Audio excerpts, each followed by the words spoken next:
ఈ పద్యాన్ని వింటే భాగవతాన్ని గూర్చి తెలిసి పలుకుట బ్రహ్మాది దేవతలకే సాధ్యము కాదు, నేనెంత అన్న ఉద్దేశము పోతనకు ఉన్నదేమో అనిపిస్తుంది. భాగవతము తెలిసి పలుకుట చిత్రంబు చూలికైన తమ్మి చూలికైన.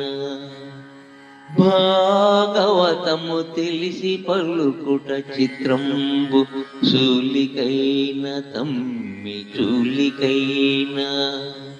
విభుద జనుల వలన విన్నంత కన్నంత తెలియవచ్చినంత తేట పరుతూ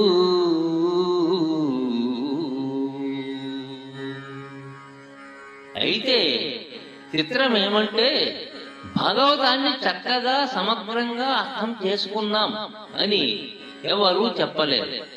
ఆఖరికి ఆ త్రిశూలధారి పరమశివుడైనా సరే, పద్మభవుడైన బ్రహ్మదేవుడైనా సరే అలా అనలేరంటే ఇక నా సంగతి వేరే చెప్పాలా అని అంటున్నాడు పోతన.